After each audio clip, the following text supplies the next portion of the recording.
berjudul diutusnya Mu'adz dan wafatnya Ibrahim putra Nabi.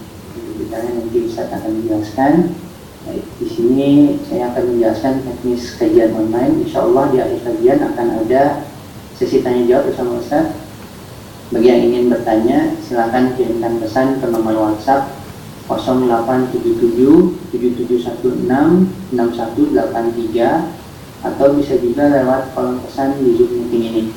Baik, untuk mempersingkat waktu, mari kita mulai kajian malam ini. Pada Ustaz, kami persilahkan. Fadhil Ustaz. Bismillahirrahmanirrahim. Assalamualaikum warahmatullahi wabarakatuh. Waalaikumsalam.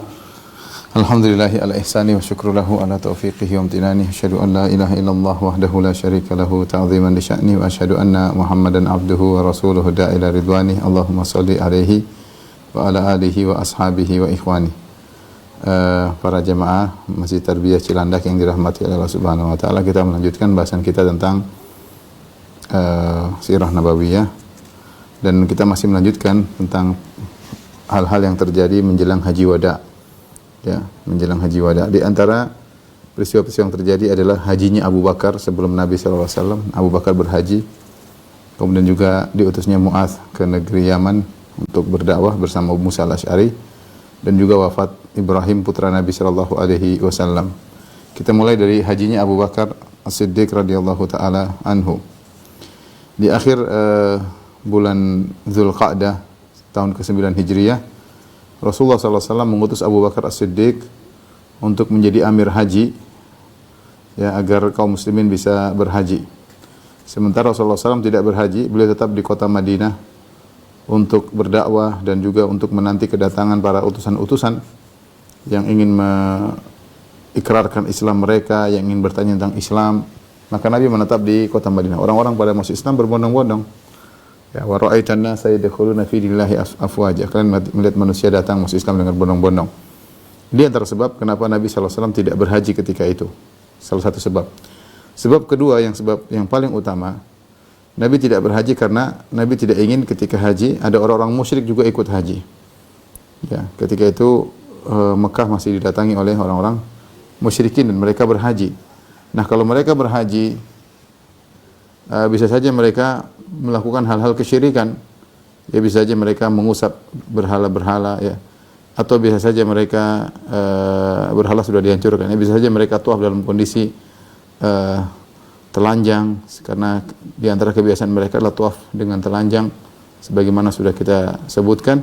Kalau mereka umrah atau haji tawaf tidak mendapatkan baju baru atau tidak dipinjamkan baju oleh penduduk kota Mekah, maka mereka akan tawaf telanjang, laki-laki maupun perempuan.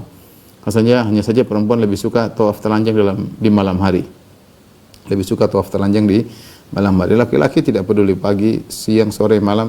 Kalau tidak dapat baju, mereka tawaf telanjang. Lagi pula mereka juga bisa jadi terjerumus dalam kesyirikan, sebagaimana talbiyah mereka kalau sedang tawaf. Labbaik Allahumma labbaik, labbaik la syarika laka labbaik illa syarikan huwa lak tamlikuhu wa ma malak. Ya Allah, tidak ada ya Allah, kami penuhi panggilanmu, ya Allah tidak ada sekutu bagimu kecuali sekutu yang kau miliki, ya, yang tamlikuhu, kecuali sekutumu yang kau memilikinya dan dia tidak memiliki apa-apa. Ini lafal kesyirikan. Makanya ketika Nabi SAW mendengar, sebagaimana hadis Ibn Abbas ketika dalam Sahih Muslim, ketika Nabi mendengar orang-orang musyrikin mereka tawaf sambil mengatakan labbaik Allahumma labbaik, labbaik la syarika laka labbaik, maka Nabi mengatakan wailakum qad, sudah cukup, jangan tambahin lagi. Tapi ternyata mereka tambah, labbaik la syarika laka labbaik, ya Allah tidak ada sekutu bagimu illa syarikan huwa lak tamliku wa malak, kecuali sekutumu yang kau memilikinya dan dia tidak memiliki apa-apa. Nah, Nabi tidak ingin kalau dia berhaji timbul hal-hal seperti ini. Ada syirik lah, ada maksiat lah, telanjang di Ka'bah, ya. Maka Nabi ingin disterilkan kalau bahasa kita, agar Nabi kalau haji tahun depan sudah steril. Itu maksud Nabi sallallahu alaihi wasallam. Maka Nabi sallallahu alaihi wasallam memerintahkan Abu Bakar, ya, untuk berhaji, ya, untuk berhaji, dan Nabi nanti akan mengirim Ali bin Abi Thalib untuk beri pengumuman radhiyallahu taala anhu. Maka keluarlah Abu Bakar radhiyallahu anhu dengan 300 orang berhaji, dan Rasulullah SAW mengutus 20 badanah, 20 onta dari Nabi sallallahu alaihi wasallam untuk disembelih di sana, ya. qalladaha wa ash'araha, maka di unta-unta Nabi tersebut dikasih qalaid, yaitu kiladah semacam kalung yang sebagai petanda ini unta ini milik Allah, akan disembelih di sana. Wa ash'araha, dan Rasulullah juga melakukan isy'ar. Isy'ar itu punuknya dilukai sedikit sehingga keluar darahnya, kemudian darahnya diusap-usapkan di punuknya sebagai tanda bahwasanya unta ini tidak boleh diganggu, unta ini akan disembelih untuk Allah Subhanahu wa taala di Mina. Ya. Kemudian dan Abu Bakar membawa 5 ekor unta. Nabi sallallahu alaihi wasallam 20 ekor unta, adapun Abu Bakar 5 ekor unta. Maka ketika Abu Bakar sudah berjalan menuju kota Mekah dari Madinah untuk melaksanakan ibadah haji, maka turunlah surat Bara'ah, itu surat Taubah, Bara'atu minallahi wa rasulihi. Ya. Maka Rasulullah sallallahu alaihi wasallam pun mengutus Ali bin Abi Thalib untuk memberi pengumuman, ya, kepada orang-orang ketika itu, ya, di hari Nahar, bahwasanya Allah dan Rasulnya berlepas diri. Yani bara'atu minallahi wa rasulil ladzina ahadtu minal musyrikin, ya. Allah berlepas diri, memutuskan hubungan dari pemutusan hubungan dari Allah dan Rasulnya kepada orang-orang musyrikin yang telah melakukan perjanjian dengan kalian. Jadi Rasulullah SAW masih punya perjanjian dengan orang musyrikin untuk tidak berperang, untuk gencatan senjata, untuk saling damai, ya. Tetapi ketika turun surat Bara'ah, Rasulullah suruh melepaskan perjanjian tersebut, ya. Nah, tapi Abu Bakar sudah terlanjur jalan. Maka akhirnya Rasulullah SAW mengutus Ali bin Abi Thalib untuk memberikan pengumuman. Kapan? Yaumul Hajjil Akbar. Wa adhanu minallahi wa rasulihi ila nasi yaumul Hajjil Akbar anna Allah bari'u minallahi wa anna Allah bari'u minal musyrikin wa rasuluh. Ya, ada pengumuman dari Allah dan Rasulnya kepada manusia yaumul Hajjil Akbar, yaitu Hajjil Akbar maksudnya yaumun nahar. Yaumun nahar pada tahun 9 Hijriah ketika itu. Ketika Abu Bakar sudah di tengah jalan menuju Mekah, tiba-tiba dia mendengar suara onta Rasulullah SAW, mempunyai suaranya khas. Onta Nabi namanya Al-Qaswa. Rasulullah SAW menyangka, Abu Bakar menyangka Rasulullah SAW menyusul. Ternyata Ali bin Abi Thalib naik onta Nabi SAW. Maka Abu Bakar bertanya, Amirun anta am Rasul? Kau diutus oleh Nabi sebagai Amir, menggantikan posisiku, atau kau hanya utusan dari Rasulullah SAW? Faqala Ali, la, bal Rasul. Tidak, wahai Abu Bakar, aku tidak diutus untuk menggantikan engkau, tetapi aku diutus sebagai utusan Rasulullah SAW. Ini ada surat buat kamu, buat engkau. Wadafa ilahi kitab Rasulullah SAW fa ammarhu alal mausim. Maka ternyata ada surat dari Nabi menegaskan bahwasanya Abu Bakar As-Siddiq adalah pemimpin rombongan jamaah, dan juga ada perintah Ali kepada Ali bin Abi Thalib untuk memberi pengumuman kapan, ketika tanggal 10 Dzulhijjah, Yaumul Hajjil Akbar, yaitu Yaumun Nahar. Maka akhirnya Abu Bakar As-Siddiq radhiyallahu taala anhu terus melanjutkan perjalanan bersama Ali bin Abi Thalib. Kemudian mereka pun melaksanakan ibadah haji. Nabi tidak ikut di tahun 9 Hijriah. Nabi hajinya tahun 10 Hijriah, tahun depan. Baru kemudian awal tahun ke-11 Rasulullah SAW meninggal dunia. Maka ketika hari Nahar tanggal 10 Dzulhijjah, qama Aliyun fa'adzana, maka Ali radhiyallahu anhu pun berdiri, kemudian dia beri pengumuman.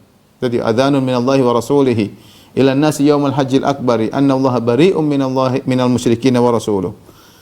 Ya, di antara pengumuman yang disampaikan oleh Ali bin Abi Thalib ada 4 perkara. Yang pertama, la yahujjanna ba'da hadzal 'ami musyrik. Setelah ini tidak boleh ada seorang musyrik lagi yang hajian. Enggak ada lagi. Ini terakhir orang musyrik tahun ini hajian. Rasulullah SAW sekarang sudah terlanjur ada perjanjian dengan mereka. Tahun depan enggak ada lagi. Mekah, Ka'bah harus steril. Tidak ada orang musyrik hajian. Mau hajian masuk Islam dulu. Yang kedua, wala yatufu bil baiti uryanun. Di antara pengumuman, tidak boleh lagi ada yang tawaf dalam kondisi telanjang. Tahun depan enggak ada lagi. Sekarang silakan mau telanjang urusan kalian. Tahun depan enggak ada lagi orang tawaf dengan telanjang. Saya ingatkan kembali, kenapa mereka tawaf telanjang? Bukan apa-apa, tapi mereka melakukan bid'ah. Bid'ah tersebut mereka merasa baju yang mereka pakai ini sudah digunakan untuk maksiat, tidak pantas untuk tawaf. Sehingga mereka kalau sudah sampai di Mekah, mereka harus cari baju baru, beli baju baru untuk mereka pakai, rida dan izar, ya, atasan dan bawahan untuk tawaf. Mereka tidak mau tawaf dengan baju yang sudah pernah mereka gunakan untuk maksiat. Nah, kalau mereka tidak dapat baju baru, tidak punya uang misalnya, mereka minta pinjam kepada ahlu Makkah, disebut dengan hummus, yaitu ahli orang-orang yang spesial. Mereka minta kepada ahli Makkah untuk dipinjamkan baju. Kalau ternyata tidak dapat pinjaman baju, maka mereka tawaf telanjang. Dan itu kebiasaan mereka. Artinya seakan-akan mereka membanggakan tawaf dengan telanjang, karena tawaf dengan kemurnian, dengan kebersihan, gampangannya mungkin ada syubhat di kepala mereka, tapi itu semua bid'ah. Akhirnya Nabi SAW tidak mau, Nabi mengatakan, suruh kasih pengumuman, wala yatufu bil baiti uryanan. Tidak ada lagi nanti orang telanjang yang tawaf. Wa yadkhulul jannata illa mu'min. Pengumuman juga, dan tidak akan masuk kecuali orang beriman. Jelas. Orang muslim masuk surga, non muslim non surga ya. Muslim surga, non muslim non surga. Non surga di mana? Ya di neraka ya. Yang keempat, man kana lahu ahdun fa ahdu ila muddati. Barang siapa yang punya perjanjian damai dengan kaum muslimin dari kaum musyrikin yang punya perjanjian damai sampai waktu ditentukan, fa ila muddatihi, maka sampai kepada waktu tersebut. Wa man lam yakun lahu ahdun, yang tidak punya perjanjian damai dengan kaum muslimin, fa ajaluhu arba'atu ashhur. Ya. Maka waktu dia 4 bulan. Silakan dia ke Makkah selama 4 bulan. Fa idza madatil arba'atu ashhur fa inna Allah bari'un minal musyrikin wa rasuluh. Kalau sudah 4 bulan, maka Allah dan Rasulnya berlepas diri. Tidak ada perjanjian damai. Tidak ada perjanjian damai. Ya. Maka Abu Bakar As-Siddiq radhiyallahu ta'ala anhu ya, juga mengutus Abu Hurairah bersama Ali bin Abi Thalib untuk berikan pengumuman tersebut. Ya, maka mereka pun berteriak di Arafah, di Mina, di masyair, tempat-tempat pelaksanaan haji. Mereka beri pengumuman. 4 perkara tadi. Pokoknya enggak ada lagi orang musyrik haji yang tahun depan, enggak ada lagi yang tawaf telanjang, bahwasanya surga hanya untuk orang beriman. Yang keempat, yang punya perjanjian damai, maka dilanjutkan sampai waktunya. Jatuh temponya kalau selesai enggak diperpanjang. Yang tidak punya perjanjian damai ada waktu 4 bulan untuk membenahi diri. Setelah itu tidak ada namanya Allah berlepas diri dan Rasulnya berlepas diri.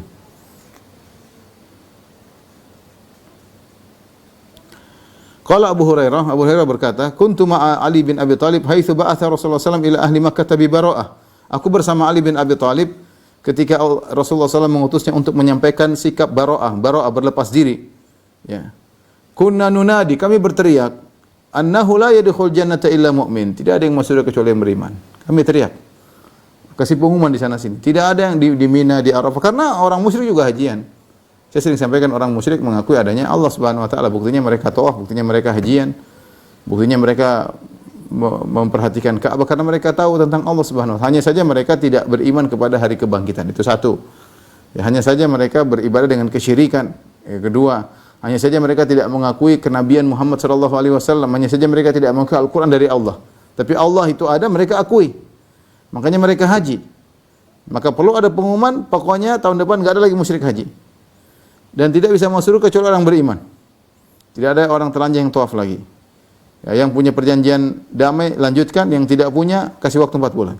Kata Abu Hurairah, fa kuntu unadi hatta sahila sauti. Ya, aku berteriak sampai habis suaraku, sampai suaraku serak, sampai habis. Habis suaraku karena berteriak-teriak beri pengumuman. Dengan demikian, maka kesyirikan dengan ritual-ritualnya selesai. Mekah menjadi steril, tidak ada lagi kesyirikan di Mekah, patung-patung sudah dihancurkan oleh Nabi sallallahu alaihi wasallam. Kemudian tidak ada lagi ritual kesyirikan di kota Mekah.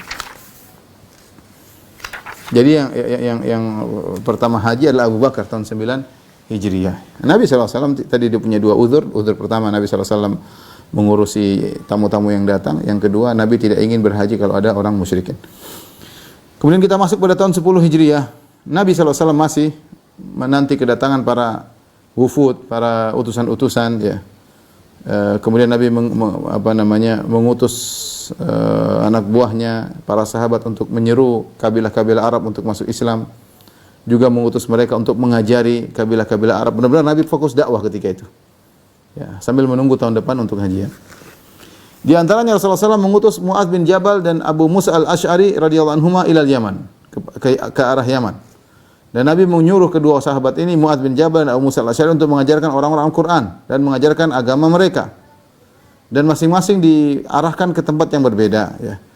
Adalah Mu'adz bin Jabal diutus ke arah atas dari Yaman di areal kota Adan. Adapun Abu Musa al-Asy'ari diutus bagian bawah, ya, di bawah, di daerah bawah, yaitu bagian selatan. Ya. Kemudian Nabi pesan kepada mereka berdua ketika mereka berangkat bersama. Yassira wa la tu'assira wa basyira wa la tunaffira wa tatawwa'a wa la takhtalifa. Kata Nabi sallallahu alaihi wasallam, hendaknya kalian berdua saling memudahkan. Jangan membuat lari masyarakat, mudahkanlah masyarakat. Wa la tu'assira, jangan repotkan mereka, jangan susahkan mereka. Basyira, berilah kabar gembira kepada mereka, wa la tunaffira, jangan buat mereka lari. Ini wasiat Nabi karena mereka akan berdakwah. Dan antara yang mereka adalah ahlul kitab. Jadi jangan sulitkan, jangan persulit.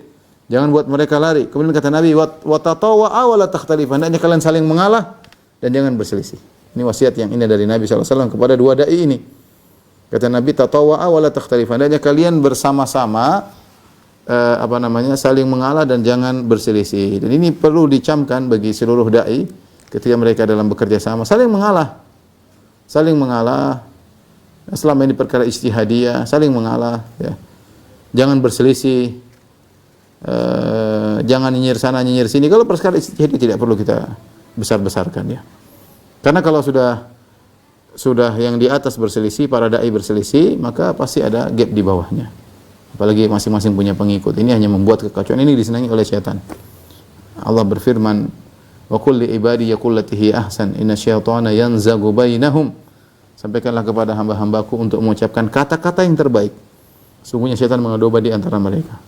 Inna syaitana kana lil insani aduwwan mubina. Sungguhnya syaitan adalah musuh yang nyata.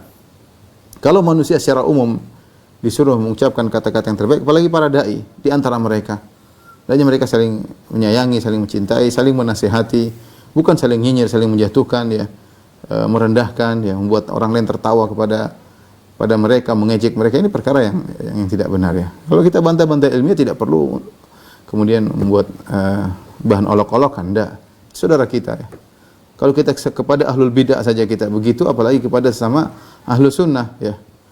Maka seorang waspada, jangan sampai terikut dengan syaitan, ya. Kalau ada ustadznya seperti itu, tinggalkan, enggak usah diikuti, ya. Enggak usah diikuti. Lihat Nabi pesan kepada Abu Musa al-Asy'ari dengan Mu'adz bin Jabal, tatawwa'a wa la takhtalifa. Hendaknya saling mengalah, jangan berselisih. Saling mengalah, jangan berselisih. Ya, selama ini perkara ijtihadiyah, ya saling mengalah sudah. Tidak usah ribut. Tapi di antara faedah dari kisah ini, ya, bagaimana Rasulullah SAW menyuruh agar mereka berdua berdakwah dengan lembut, ya, agar orang-orang tidak kabur, ya. Dan juga Rasulullah menyuruh mereka untuk mengajarkan Al-Quran. Ini penting tentang Al-Quran, tafsir Al-Quran, ya. Abu Musa al-Asy'ari, ya, ketika hendak pergi, dia bertanya kepada Nabi sallallahu alaihi wasallam, "Ya Nabi Allah," karena dia akan berdakwah, dia harus mengerti tentang masalah hukum. Ada problem yang jadi masalah di sana, kebiasaan masyarakat minum khamr. Bagaimana dihadapi? Dia bertanya, "Ya Rasulullah, ya Nabi Allah, inna ardana biha syarabun minasyair yuqalu lahu al-mizru wa syarabun minal asal yuqalu lahu al-bid'u." Ya Rasulullah, bagaimana di sana di tempat kami ada orang biasa minum minuman tradisional yang terbuat dari gandum, ya, terbuat dari gandum, disebut dengan al-mizru, ya. Subhanallah. Saya di Madinah sering minum nabith dari gandum, enak, ya. Sebelum jadi alkohol tentunya. Sebelum jadi khamar tentunya. Difermentasi sebentar, kemudian lezat, ya. Lezat dari gandum, ya. Kalau dari fermentasi beras belum pernah, ya. Tapi kalau dari gandum saya sering minum dan dijual di sana. Tapi tentunya tidak memabukkan kalau sudah fermentasinya berlebihan, maka jadi bukan nabith lagi tapi jadi khamar. Nah, di sana di Yaman, kata Abu Musa al-Asy'ari, orang-orang di sana punya minuman tradisional yang mereka fermentasikan sampai menjadi khamar, terbuat dari syair, dari gandum, namanya al-mizru. Kemudian juga mereka punya minuman tradisional terbuat dari madu, mereka fermentasi sehingga menjadi khamar, namanya al-bid'u. Bagaimana dengan minuman tersebut, wahai Rasulullah? Kata Rasulullah SAW, kullu muskirin haram. Semua yang memabukkan hukumnya haram. Semua yang memabukkan hukumnya haram. Perhatikan ada faedah yang indah dari Al-Hafidz Ibnu Hajar dalam Fathul Bari ketika mengomentari hadis-hadis tentang pengutusan Mu'adz bin Jabal dan juga Abu Musa al-Asy'ari. Kata Hafiz dalam Fathul Bari, beliau berkata, Ibnu Hajar, wa qad dalla ba'thu Abi Musa al-Asy'ari ila al-Yaman ala annahu kana aliman fatinan hadhiqan. Nabi ketika mengutus Mu'adz bin Jabal dengan Abu Musa al-Asy'ari menunjukkan dua orang ini orang cerdas, dan Abu Musa al-Asy'ari termasuk orang yang alim, diutus untuk dakwah. Harus punya ilmu, karena akan berhadapan dengan orang-orang di sana banyak tentang hukum-hukum. Enggak ada WhatsApp dulu, enggak ada WhatsApp, enggak ada telepon, enggak ada sarana komunikasi. Yang diutus harus orang pintar. Kalau enggak nanti kacau, ya. Enggak sempat mau nanya sama Nabi bagaimana cara nanya, susah. Harus nunggu kirim surat mungkin berapa minggu atau berapa bulan baru kembali lagi 2 bulan. Sementara permasalahan banyak, dia harus ngerti hukum-hukum, ngerti ilmu waris, banyak ilmu zakat, dia ngerti. Maka dia adalah seorang yang alim, fatin, orang yang cerdas, hadhiq, ya. Walaula dzalika lam yuwallihi Nabi sallallahu alaihi wasallam al-imara. Kalau tidak demikian tentu Nabi tidak akan menyuruh dia menjadi amir di sana. Jadi penguasa di daerah sebelah sana. Walau kana fawwadha al-hukma li ghairi lam yahtaj ila tawsiyati bima wasahu bihi, ya. Kalau ternyata ada yang ditugaskan selain Abu Musa, tentu dia tidak akan berikan wasiat kepada Abu Musa dengan wasiat tersebut. Artinya yang diutus cuma Abu Musa dan Mu'adz. Kemudian yang menakjubkan, setelah Rasulullah SAW wafat, lidzalika itamada alaihi Umar, thumma Utsman, thumma Ali. Ya, maka tetap dilanjutkan Umar, menjadikan Abu Musa tetap berhukum di sana, menjadi hakim di sana, menjadi qadhi atau menjadi amir di sana. Utsman pun demikian, Ali pun demikian. Ammal khawarij wal rafid, adapun orang-orang khawarij dan orang rafidah, fata'anu fihi, maka mereka mencela Abu Musa al-Asy'ari. Wa nasabu ila al-ghaflah, dan mereka menuduh Abu Musa al-Asy'ari bodoh. Mereka Abu Musa al-Asy'ari bodoh, dibodoh-bodohin sama Amr bin Al-As. Mereka buat kisah palsu tentang tahkimul hakamain. Ketika terjadi perselisihan antara kubu Muawiyah dengan kubu Ali, terjadilah perang Siffin sampai akhirnya terjadi perdamaian ketika mereka sepakat masing-masing mengutus hakam perwakilan. Ali bin Abi Thalib mengutus Abu Musa al-Asy'ari, kemudian Muawiyah mengirim Amr bin Al-As. Kemudian disebutkan pada pertemuan tersebut Abu Musa dibodoh-bodohin sama Amr bin Al-As. Ini tidak benar. Abu Musa bukan Asy'ari, bukan orang bodoh. Dia orang cerdas. Dipilih oleh Nabi sallallahu alaihi wasallam, dilanjutkan Umar, Utsman dan Ali, ya. Utsman dan Ali. Tidak sebagaimana pernyataan orang Khawarij dan orang Rafidhah yang bodoh-bodohkan Abu Musa al-Asy'ari. Adapun wasiat Nabi kepada Mu'adz bin Jabal, sebagaimana diriwayatkan oleh Imam Bukhari dan Muslim, kata Rasulullah SAW ketika mengutus Mu'adz bin Jabal pada tahun 10 Hijriyah, ya. Innaka sata'ti qauman ahla kitab. Kata Rasulullah, wahai Mu'adz, sungguhnya kau akan mendatangi suatu kaum dari ahlul kitab. Jadi waspadalah, mereka Yahudi dan Nasrani, mereka punya ilmu. Fa idza ji'tahum fad'uhum ila an yashhadu an la ilaha illallah. Ini dalil bahwasanya seorang punya senjata ketika diutus pada golongan tertentu, dia harus mengerti tentang audiens, ya. Bagaimana kondisi audiens, dia harus menyiapkan. Tidak semua audiens dianggap sama.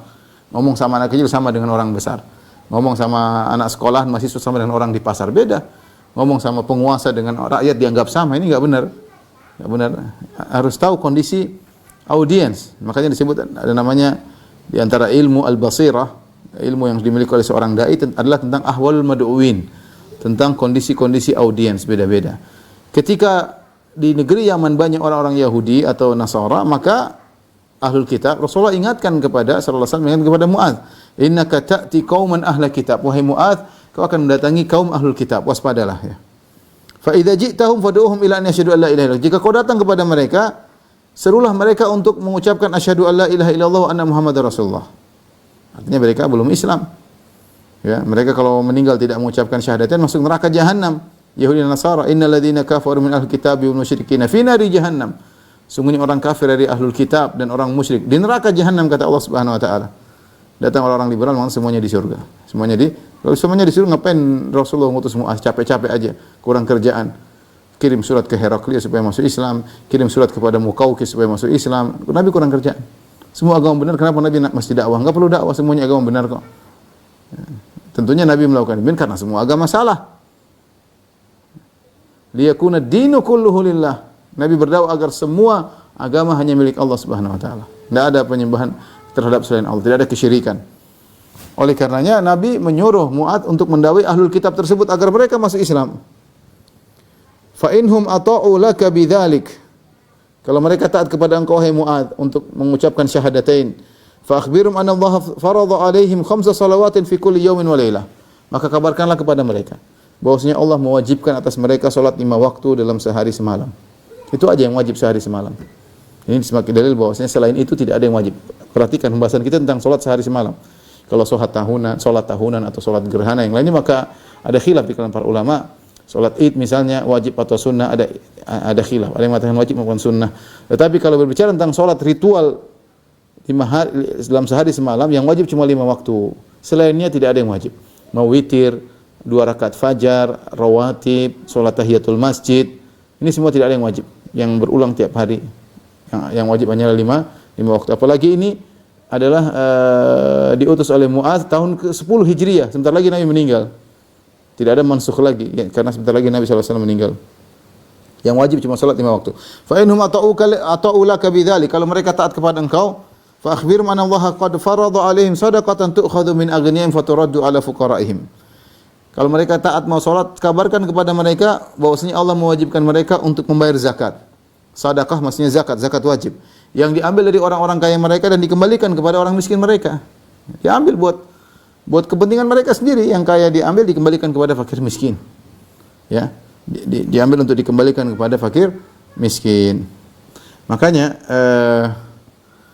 kalau zakat sebaiknya dibagikan kepada orang-orang sekitar ya, orang-orang miskin tersebut melihat orang kaya. Apa di antara fungsi zakat? Fungsi zakat adalah untuk menghilangkan kepiluan hati orang-orang miskin. Orang miskin tidak perlu dengki kepada orang kaya. Orang miskin tidak perlu hasad kepada orang kaya karena dia tahu orang kaya ini akan membagi kalau sudah waktunya. Ya, dia akan membagi sehingga tidak ada kedengkian dari hati orang miskin, tidak ada kepiluan hati mereka, tidak ada hasad karena mereka tahu orang-orang kaya ini bertanggung jawab, mereka akan kasih zakat kepada orang miskin. Oleh karenanya zakat bagus dibayar kepada orang kaya, orang miskin sekitar kita. Ya, kalau sudah berlebihan baru kita lempar ke daerah luar. Makanya dikatakan di sini shadaqatun tu'khadhu min aghniyahim faturaddu ala fuqaraihim. Sedekah yang diambil dari orang kaya mereka dan dikembalikan kepada orang miskin mereka. Diputar kepada mereka sendiri ya, pada penduduk Yaman. Fa inhum ata'ulaka bidzalik. Kalau mereka taat untuk bayar zakat, fa iyyaka wa qara'ima amwalihim, maka waspadalah engkau dari harta yang mulia. Karaim jamak dari karimah, yaitu nafisah, yaitu harta yang paling berharga. Kalau kamu ngambil zakat mereka, wahai Mu'adz, jangan ngambil zakat yang hewan yang paling bagus. Misalnya onta 5 ngambil 1. Misalnya jangan ambil yang paling kambing 40, ambil 1. Jangan ambil yang paling bagus, enggak, ambil yang sedang-sedang aja. Hati-hati. Kalau kau mengambil yang paling bagus, mereka bisa jadi jengkel. Wattaqi da'watal mazlum, berarti kau zalimi mereka. Kalau kau sudah zalimi mereka, waspadalah dengan doa mereka. Fa innahu laisa bainahu bainallahi hijab. Sungguhnya doa orang yang dizalimi tidak ada hijab perantara antara dia antara doa tersebut dengan Allah Subhanahu wa taala. Artinya mudah dikabulkan. Hati-hati kita menzalimi orang. Dia mungkin berdoa sekarang, ya Allah binasakan si fulan. Dia telah menghina aku, dia telah menzalimi aku. Taib. Mungkin dikabulkannya 10 tahun lagi, 20 tahun lagi, tapi akan dikabulkan. Akan dikabulkan. Ya, dakwanya orang zalimi mengerikan. Dan orang yang menzalimi kadang dia jatuh tanpa dia sadari. Dia terjatuh, dia mulai terpuruk, mulai terhina, mulai terendahkan terus pelan-pelan dan dia merasa itu normal, dia merasa itu natural. Bukan, padahal itu adalah hukuman dari Allah. Saking Allah begitu lembutnya menjerumuskan dia dan itu akibat doa orang yang dia zalimi, dia tidak sadar. Dia tidak sadar. Sebagian orang-orang musyrikin walaqad akhadnahum bil adzabi famastakanu li rabbihim wa ma yatadarrun. Sungguh kami telah menyiksa memberi hukuman kepada orang-orang musyrikin, famastakanu li rabbihim, mereka tidak tunduk kepada Allah. Subhanallah, mereka sekarang kan perkara biasa, natural, alami, ada musibah ini, ada musibah ana, musibah itu, enggak ada masalah ya. Ini bahayanya.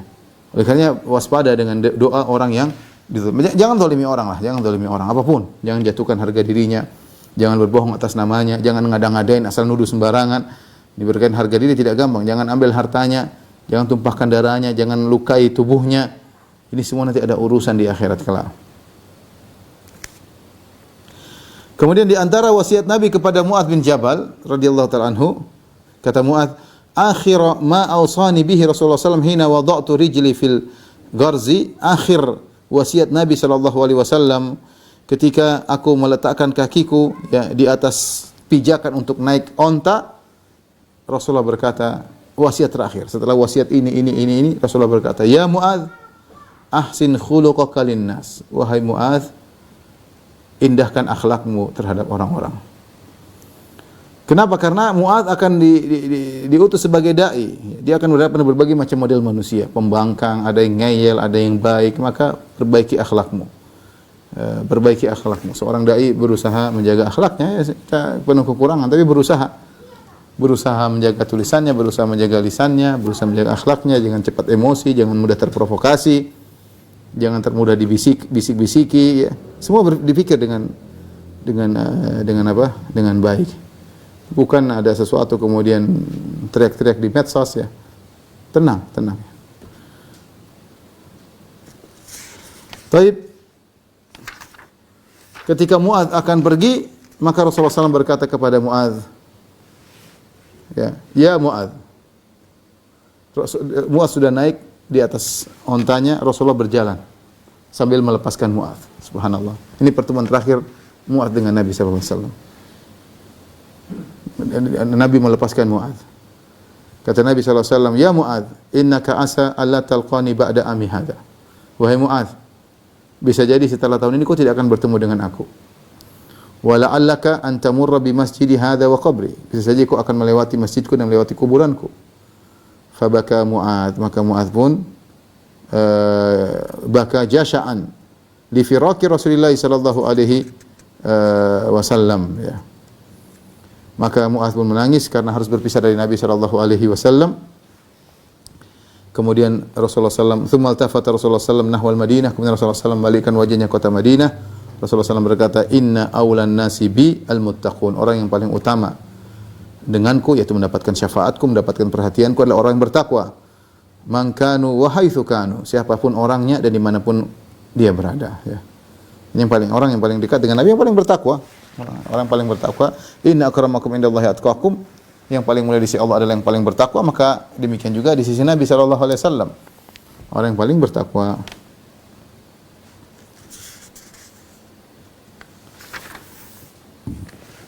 Yang kisah terakhir pada malam hari ini tentang wafatnya Ibrahim ibn Rasulullah. Wafatnya Ibrahim putra Rasulullah sallallahu alaihi wasallam.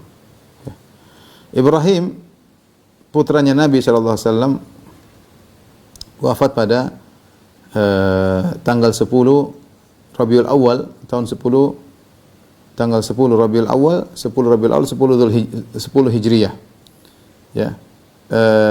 Di rumah ibu susuannya namanya Ummu Saif. Umurnya ketika itu 16 bulan, masih kecil, 16 bulan. Dan Ibrahim adalah putra dari Nabi dan Maria Al-Qibtiyah. Maria Al-Qibtiyah adalah budak Nabi yang Nabi gauli kemudian punya anak Ibrahim. Dan Nabi sangat sayang kepada Ibrahim karena Nabi tidak punya laki-laki. Anak sudah pada meninggal. Anak laki-laki dulu meninggal sebelum Nabi jadi Nabi itu Abdullah dan Qasim. Atau Qasim dan Abdullah. Setelah itu anak-anak Nabi Ruqayyah meninggal. Kemudian di antaranya Zainab juga meninggal, Ummu Kulthum juga meninggal. Nanti tinggal anak dua, Ibrahim dengan Fatimah. Nanti Ibrahim juga meninggal, baru terakhir Fatimah setelah Nabi meninggal. Jadi Nabi sangat sayang kepada Ibrahim. Ini anak laki-laki dan anak Nabi sudah pada meninggal dunia, ya. Ternyata si kecilnya juga meninggal, ya.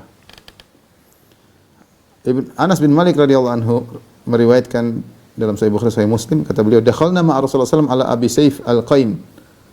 Kami masuk ke rumah Abu Saif, yaitu bapak susuan dari Ibrahim, dari putra Nabi, dan dia adalah pandai besi Al-Haddad, wa kana dhi'ran li Ibrahim, dan dia adalah bapak susuannya. Fa akhadha Rasulullah SAW Ibrahim faqabbalu wa syammahu. Rasulullah SAW ambil putranya, Rasulullah SAW cium, Rasulullah SAW cium-cium dia, sangat sayang kepada putranya. Thumma dakhalna alaihi ba'da dzalik. Kemudian setelah berapa lama Rasulullah sering jenguk anaknya tersebut, tiba-tiba Ibrahim sakit, wa Ibrahim yajudu bi nafsihi, dan dia menggeliat ingin sakratul maut, ingin keluar ruhnya. Faja'alat aina Rasulullah sallallahu tadrifan, maka kedua mata Nabi mengalirkan air mata. Faqala lahu Abdurrahman bin Auf, ketika Abdurrahman bin Auf ada di situ, berkata, wa anta ya Rasulullah, engkau juga nangis ya Rasulullah. Faqala Rasulullah sallallahu alaihi wasallam, ya ibn Auf innaha rahmah, wahai ibnu Auf, ini air mata adalah rahmat, tanda kasih sayang. Thumma qala Rasulullah sallallahu alaihi wasallam, Kemudian kata Rasulullah SAW bersabda, innal aina tadma, sungguhnya mata ini mengeluarkan air mata. Wal qalba yahzan, sungguhnya hati ini sedih. Wala naqulu illa ma yurdi rabbana, dan kami tidak berucap kecuali kata-kata yang mendatangkan keridhaan Rabb kami. Wa inna bi firaqika ya Ibrahim la mahzunun. Sungguh kami sangat bersedih dengan kepergianmu wahai putraku Ibrahim. Ketika Ibrahim meninggal dunia, ada sahabat yang berteriak, Usamah bin Zaid, sedih berteriak ya. Maka Rasulullah SAW berkata, "Laisa hadza minna." Ini bukan dari golongan kami. Ya, "Laisa li sarikhin hadzun." Tidak boleh teriak-teriak ketika terjadi musibah. Dia tidak akan mendapatkan pahala. Al-qalbu yahzan. Hati boleh sedih. Wal ainu tadma. Mata boleh menangis. Wala naqulu ma yuqdhibu ar-rabb, dan kita tidak berkata apa yang mendatangkan kemurkaan Allah. Adapun teriak-teriak tidak boleh. Itu menunjukkan engkau tidak ridha dengan keputusan Allah Subhanahu wa taala. Ya, Nabi mungkin seorang menunjukkan bela sungkawa. Kita tidak seperti agama lain yang mungkin seperti teriak-teriak, malah menunjukkan teriak-teriak itu semakin bangga, jambak-jambak rambut, teriak-teriak meratapi di depan banyak orang, nangis-nangis seperti seakan-akan kehilangan segalanya. Ini kadang mereka bangga melakukan itu. Islam tidak. Ini boleh seperti ini. Laisa minna man darabal khududa wa syaqqal juyuba wa da'a bid'awal jahiliyah. Bukan dari golongan kami orang terkena musibah kemudian nampar-nampar pipinya, robek-robek bajunya, menyuruh-nyuruh suruhan jahiliyah. Tidak. Dalam riwayat yang lain Rasulullah SAW bersabda, "Inna Ibrahim ibni." Sungguhnya Ibrahim adalah putraku. Wa innahu mata fi thadyi, dan dia meninggal di pangkuanku. Subhanallah. Wa innahu ladzi raini tukmilani rada'ahu fil jannah, dan dia nanti masuk surga dan akan ada dua bapak susuan dan ibu susuan yang akan menyempurnakan susunya di surga, kata Nabi sallallahu alaihi wasallam, ya. Yaitu sampai 2 tahun.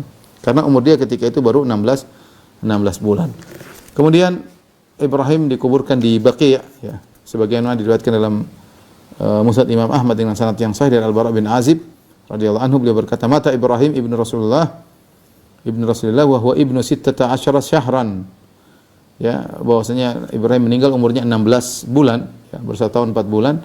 Fa amara bihi Rasulullah sallallahu alaihi wasallam an yudfana bil Baqi', maka Rasulullah sallallahu memerintahkan agar anaknya tersebut dikuburkan di Baqi'. Ketika Ibrahim meninggal dunia, qadarullah, terjadi gerhana matahari. Gerhana matahari ketika Ibrahim putra Nabi meninggal dunia.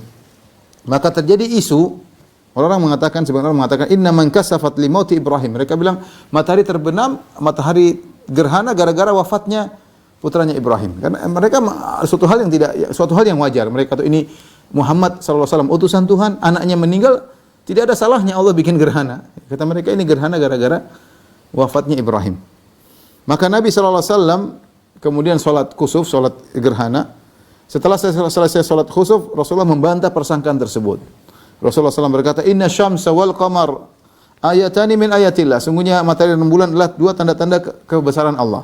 La yang kasifani li mauti ahadin wala li hayatihi. Bukanlah gerhana tersebut terjadi, gerhana matahari maupun gerhana rembulan, bukan terjadi karena wafatnya seseorang atau lahirnya seseorang. Fa idza ra'aitumuha fad'u wa sallu hatta tanjaliya. Jika kalian melihat gerhana, maka solatlah, berdoalah sampai gerhana tersebut hilang. Rasulullah solat, ya. Dalam hadis yang lain kata Rasulullah SAW, ya. Jadi ini seandainya Rasulullah mengajarkan khurafat, ini kesempatan Nabi untuk berkhurafat. Lihat anakku mati, tatkala orang semakin percaya sama Nabi. Tapi Rasulullah tahu ini tidak benar.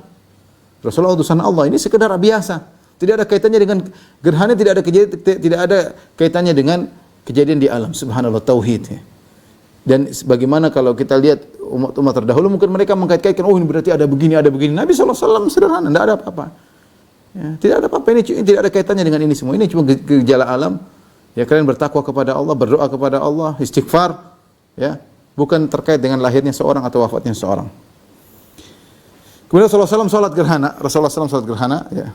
Ya, tadi nasihat setelah salat. Ketika Rasulullah salat gerhana, ada yang terjadi ketika itu dengan salat gerhana sebagaimana kita tahu.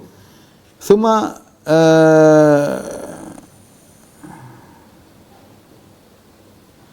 Rasulullah SAW sempat maju dan Rasulullah sempat mundur, ya.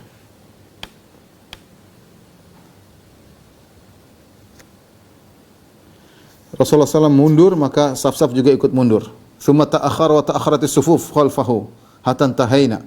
Rasulullah mundur, orang salat, para sahabat ikut salat. Rasulullah ikut mundur, mereka juga mundur, ya.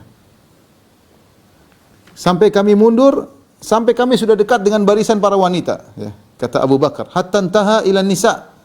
Rasulullah mundur, kami pun mundur sampai mendekati saf wanita. Tsumma taqaddama wa taqaddama an-nasu ma'ahu. Rasulullah maju, orang pun ikut maju. Hatta qama fi maqami fansarafa hinan saraf. Ya, maka Rasulullah salat lama sampai ketika Rasulullah selesai matahari sudah terang kembali. Rasulullah berkata setelah itu, "Ya ayuhan nas, innamas syamsu wal qamaru ayatani min ayatillah." Wahai manusia sekalian, sungguhnya rembulan dan matahari adalah dua tanda-tanda kebesaran Allah. Wa innahuma la yankasifani li mauti ahadin minan nas. Dan ini dua tidak terjadi gerhana karena kematian seorang. Fa idza ra'aitum syai'an min dzalik fasallu hatta tanjaliya. Kalau kalian melihat ada gerhana apapun, maka salatlah sampai hilang gerhana tersebut. Ya. Ma min syai'in tu'adunahu illa qad ra'aitu fi salati hadhihi. Apa saja yang kalian dijanjikan aku telah melihat pada salatku ini. Rasulullah dibukakan banyak hal ketika salat gerhana tersebut. Laqad ji'a bin nar, Rasulullah diperagakan tentang neraka jahanam. Wa dzalikum hina ra'aitumuni ta'akhartu makhafata an yusibani min lafhiha. Aku diperagakan neraka maka aku mundur. Aku khawatir apinya mengenaiku. Hatta idza ra'aitu fiha sahibal mihjan yajurru qasbahu fin nar. Aku melihat ada orang sahibul mihjan, itu orang punya tongkat, dia mencuri di Ka'bah. Orang lagi tawaf dia curi. Aku lihat dia menggeret ususnya di neraka jahanam. Wa kana yasrikul hajj bi mihjanihi. Dia mencuri jemaah haji dengan tongkatnya, dia ambil, dia tarik barang-barang orang, ya. Ketika ditangkap, kenapa kau ambil barang? Maka fa in futina lahu, kata Nabi, kalau dia ketahuan dia berkata inna ma ta'allaqa bi mihjani. Ini tadi barangnya kecantol tongkat saja, tongkatnya sepertinya ada bengkoknya. Ini kecantol doang, ya. Wa in ghufila anhu dhahabi, kalau orang lupa dia bawa lari. Sebenarnya jemaah haji dicuri sama dia, ya. Dan dia dimasukkan neraka oleh Allah Subhanahu wa taala. Hatta ra'aitu fiha sahibal hirra allati rabatatha falam tat'amha wa lam tada'ha ta'kul min khashashil ardi hatta matat ju'an. Aku lihat juga ada seorang wanita sahibatul hirra yang punya kucing, yang dia ikat kucingnya, dia tidak kasih makan. Tidak dilepas untuk cari makan sendiri, ya. Makan serangga-serangga khashashil ard. Dan juga tidak dikasih makan hatta matat ju'an, sampai kucing tersebut mati karena kelaparan. Rasulullah lihat dia dimasukkan dalam neraka jahanam. Mengerikan, ya. Ini yang pertama zalim kepada orang, yang kedua zalim kepada hewan. Dua-duanya masuk neraka. Ya, hati-hati ibu-ibu yang melihara kucing, hati-hati kalau nggak bisa melihara lepas saja kucingnya, ya. Jangan pelihara-pelihara itu nggak dikasih makan sampai mati, ya. Tsumma ji'a bil jannah, kemudian datangkan surga kepadaku. Wa dzalikum hina ra'aitumuni taqaddamtu, waktu kalian lihat aku maju itu aku melihat surga. Hatta qumtu fi maqami, sampai aku berdiri di sini. Walaqad madattu yadi wa ana uridu an tanawala min thamarihi litanzuru ilaihi. Aku hampir-hampir ingin mengambil, ini perkara yang menakjubkan, ya, perkara yang orang lain tidak lihat tapi Nabi lihat, ditampakkan bagi Nabi. Sampai aku ingin mengambil buah yang ada di surga agar kalian bisa lihat buah tersebut. Tsumma badali alla af'al, aku kemudian nampaknya aku tidak melakukannya. Ya, ini semua terjadi ketika Nabi salat gerhana dengan salat yang sangat panjang. Perhatikan ikhwan dan akhwat yang Allah Subhanahu wa taala, bagaimana petunjuk Nabi ketika mengalami musibah, ya. Nabi sudah banyak mengalami musibah Nabi sangat banyak, karena demikianlah konsekuensi dari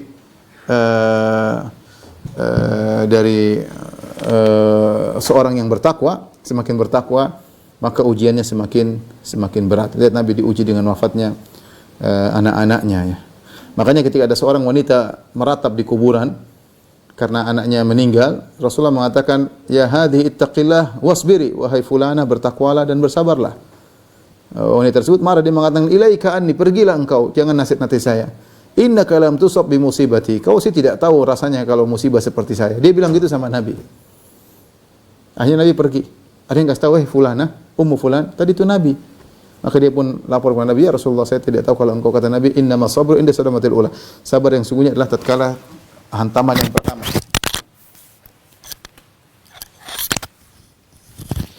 Sabar yang paling utama adalah di hantaman yang pertama, ya. Dia tidak tahu bahwasanya Nabi SAW lebih diuji daripada dia. Dia mungkin anaknya baru satu meninggal. Nabi anaknya semuanya meninggal kecuali Fatimah. Anaknya 6 semuanya meninggal. Kecuali Fatimah meninggal setelah Nabi SAW. Tapi Nabi SAW boleh menangis, boleh bersedih. Itu ujian sifat manusiawi, itu rahmat kasih sayang. tetapi tidak boleh mengucapkan kata-kata yang bisa mendatangkan kemurkaan Allah Subhanahu wa taala. Demikian ikhwan dan akhwat yang rahmatillah subhanahu wa taala, kita lanjutkan insyaallah pada pekan depan, masih menjelang haji wada ya. Allah taala alam bisawab. Kalau ada yang bertanya saya persilahkan.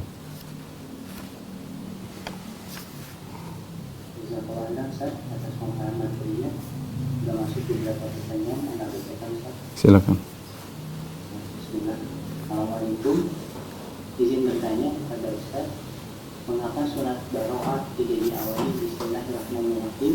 Apakah itu ijtihad para sahabat ketika menentukan Al-Quran dalam satu buku, atau apakah ada dalil dari perkataan Nabi SAW? Adapun surat Al-Baroah tidak diucapkan, ditulis Bismillah di awalnya. Ada dua pendapat secara umum di kalangan para ulama. Ada yang mengatakan bahwasanya Al-Baro'ah tidak ditulis Bismillah karena ayatnya tentang ayat perang. Bara'atu minallahi wa rasulihi ilal ladzina ahadtu minal musyrikina fasihu fil ardi arba'ata asyhurin wa'lamu, dan seterusnya ya. Faqtulul musyrikina haitsu wajadtum. Jadi ayat tentang perang, tentang berlepas diri. Tidak lagi perjanjian damai dengan mereka ya. 4 bulan setelah itu hanya dikasih waktu 4 bulan, sehingga di awal surat berbicara tentang sikap tegas terhadap kaum musyrikin, seakan-akan tidak cocok untuk ditulis Bismillahirrahmanirrahim. Sekarang tidak cocok untuk ditulis apa? Bismillahirrahmanirrahim. Ini pendapat, tapi pendapat ini kurang kuat ya, karena ada juga ayat-ayat lain, surat-surat lain ada disebutkan peperangan, tetap ada Bismillahirrahmanirrahim. Pendapat yang lebih kuat bahwasanya disebutkan para sahabat ragu apakah surat Al-Anfal bersambung dengan surat Al-Baro'ah atau masing-masing sendiri. Ya, apakah surat Al-Baro'ah surat tersendiri, ataukah surat Al-Baro'ah atau surat Taubah lanjutan dari surat Al-Anfal. Karena dikhawatirkan lanjutan surat Al-Anfal maka tidak disebut Bismillah sebagai pemutus, karena Bismillah adalah ayat yang didatangkan, ayat tersendiri didatangkan untuk memisahkan surat satu dengan surat yang lainnya. Karena diragukan apakah Al-Anfal dengan surat Taubah satu kesatuan, maka tidak didatangkan Bismillah, karena bisa jadi duanya adalah satu kesatuan. Allah alam bisawab. Berikutnya pertanyaan di Zoom dari channel Jombang. Assalamualaikum Ustaz, izin bertanya bagaimana kita mengetahui bahwa keterpurukan kita itu berasal dari dua orang yang kita zalimi. Tapi kadang dengan keterpurukan itu kadang kita mendapat hidayah dan kembali kepada Allah. Jadi apakah orang yang kita zalimi itu berdoa untuk kehancuran atau minta hidayah untuk kita? Jazakallahu khairan Ustaz. Apapun yang terjadi, apakah orang yang kita zalimi mendoakan keburukan kepada kita, kita segera sadar kembali kepada Allah dan kita siap menghadapi konsekuensi. Ada orang seperti itu, dia mungkin zalimi orang dan dia sadar, entah dia tidak sadar orang yang dizalimi mendoakan dia sehingga dia terpuruk, tapi dia dekat sama Allah Subhanahu wa taala. Tapi keterpurukan tetap terjadi, berlanjut. Hanya saja dia menghadapinya dengan kesabaran. Ya Allah ingin kebaikan pada dia. Mudah-mudahan keterpurukan yang dia alami adalah penghapus dosa-dosa yang dia lakukan. Saya dapat cerita banyak ya, Saya pernah ketemu seorang, dia pengurus masjid, ya, habis pengajian dia ngobrol, Ustaz saya dulu punya begini keluarga, ketika bapak saya meninggal harta semua diambil oleh kakaknya atau adiknya, dinikmati oleh anak-anaknya, kami tidak dapat. Tapi subhanallah Ustaz dalam waktu sekian, entah 10 tahun berapa, meninggal satu, kecelakaan satu. Mereka menikmati harta orang lain ya. Ya, dan itu terjadi tidak langsung, bisa jadi 15 tahun kemudian ya. Makanya hati-hati, orang mungkin melakukan kezaliman, dia baru rasakan 10 tahun kemudian, 15 tahun kemudian. Dan tadi keterpurukan tidak dia sadari. Maka kita ingat-ingat kita pernah berbuat zalim sama siapa ya. Kita ini masalahnya terlalu banyak dosa tidak kita catat, saking banyak dosanya kita lupa ya. Kalau salaf dahulu mereka ingat, saya begini karena begini. Sebagaimana perkataan salah seorang salaf, saya lupa Sufyan Ats-Tsauri atau yang lainnya. Dia kata, "Hurrimtu min qiyamil lail," aku tidak bisa salat malam karena maksiat yang pernah aku lakukan sekian tahun yang lalu, sekian waktu yang lalu, yang silam. Jadi saking banyaknya kita bermaksiat, waliyadzubillah, akhirnya kita lupa dengan dosa-dosa yang kita lakukan. Dosa antara kita dengan Allah, dengan juga dosa terhadap manusia yang lain. Maka seorang ingat saya pernah menzalimi siapa. Antum bayangkan kalau ada orang suka ngomong sembarang, ngomong sini tuduh sini, ngomong sini ngomong sana, dia sakiti banyak orang. Mana dia mau ingat? Dia lupa.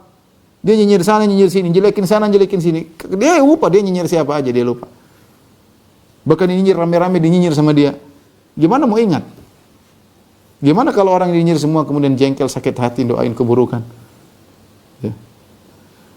Makanya nanti dia menyangka dia hebat, orang mau ulu-ulukan dia, orang oh wah ini hebat, tapi ya percuma. Buat cari kehebatan gitu kemudian celaka di ujung hayat. Jadi kalau Anda pernah melakukan kesalahan, ingat-ingat segera minta maaf, cari orang yang pernah Anda sakit hati, Anda sakiti hatinya, minta maaf kepadanya. Ya.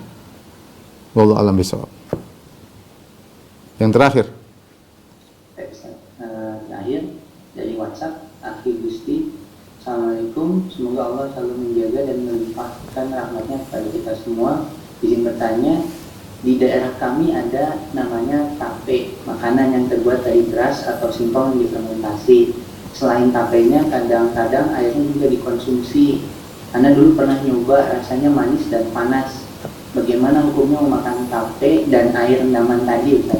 Ada sensasi seperti alkohol, kata orang yang sering minum alkohol. Kalau memang tidak boleh, bagaimana dengan kegiatan yang Anda lakukan dahulu, Ustaz? Jazakallahu khair. Yang dulu ya sudahlah. Ya, kaidahnya ma askara kathiruhu faqaliluhu haram. Apa yang banyak bikin mabuk, yang sedikit maka juga haram. Maksudnya bagaimana? Maksudnya ini minuman. Seandainya kita minum 2 gelas, 3 gelas kita mabuk, berarti minum setes juga tidak boleh. Seperti itu. Contohnya, khamar dengan alkohol mungkin berapa persen tidak tahu. Bikin mabuk itu berapa persen saya nggak ngerti ya. Taruhlah 5% sudah mabuk nggak? Saya nggak tahu. 10% taruhlah. Alkohol 10% bikin mabuk ya. Berapa persen dan bikin mabuk? Aduh, nggak tahu, Ustaz. Oh, yang benar langsung nggak tahu. Punya teman-teman yang nakal-nakal nggak tahu dulu. Kan ada mengandung alkohol itu ada macam, ada etanol, ada butanol, ada pentanol ya. Yang bikin mabuk apa? Etanol. Kalau nggak salah 7,5% ke atas, Ustaz. Bikin mabuk ya? Ya, Bikin mabuk. Ya taruhlah alkohol 7,5%, kalau kita minum 2-3 gelas kita mabuk, berarti minum sedikit pun tidak boleh.